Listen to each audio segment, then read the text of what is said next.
এই ছেলেটা এত তাড়াতাড়ি গাছে রে, বাপরে বাপরে বাপরে বাপ। আরে আস্তে গাছ, এই এই এই আস্তে গাছ আস্তে গাছ। আরে তাড়াতাড়ি কে গাছে, মালিকের ট্রে আছে সব বাজাই দিবা রে, এই মালিকের ট্রে আছে সব বেঁচে যাবো গো। আমাদের 2000 স্কোয়ার এই বিল্ডিংটা মালিক পক্ষ 15 দিনে ক্লিয়ার চাইছে, গাঁথনি আর 15 দিনে প্লাস্টার ক্লিয়ার চাইছে। দেখি ইনশাল্লাহ আমি নিয়েছি পারি কিনা। আমি তো কইছি 2 দিন আগেই আমি কমপ্লিট দিয়ে দেবো ইনশাল্লাহ। দেখি মালিক কিছু টাকা আছে, সমস্যা নেই, আমরা বলছি 1 মাসের ভিতরেই আপনার কাজ ক্লিয়ার করে দেবো, বুঝছেন। এখন কালকে লেআউট দিয়েছি, আজকে গাঁথনি শুরু করতেছি। বিকেল হইতে ইনশাল্লাহ দেখবো আজকে 2000 ইট গাইতে দেবো, মাত্র 3 জনে। বিশ্বাস তো হবে না, ইট আমাদের কাছে আছে, সমস্যা নেই। ঢাকা শহর গাঁথনি না, ধমধম বয় দেবো। সোজা লাগবো, স্টেপ সোজা লাগবো, কোনো জয়েন্ট ফয়েন্ট নাই। এই যেটা আমাদের মালিক, বুঝছেন, এই তো মালিকটা খুব ভালো, অন্যান্য মালিকের তুলনায় অনেক ভালো, খুব ভালো লোক, দেখেন না, খালি ঘুরে ঘুরে দেয় এরকম ভুল আছে নাকি। কিন্তু আমরা তো সেরকম লোক না, আমরা কাজ স্টেটমেন্ট কাজ করি সবসময়, স্টেটমেন্ট কাজ, ঠিক আছে।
আমরা 2000 স্কোয়ার ফিট আজকে নতুন গাঁথনি শুরু করলাম ইনশাল্লাহ।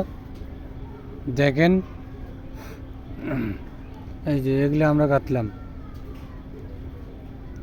এই যে কালকে আমরা লেআউট দিছি, আজকে গাঁথলাম, আজকে গাঁথা শুরু করছি। আজকে আমরা লোকজন পাইনি তো 3 জনেই আজকে এগুলো গাইতে দিলাম। হ্যাঁ, আজকে প্রায় 3 জনে 1000 ইট বয় দিছি।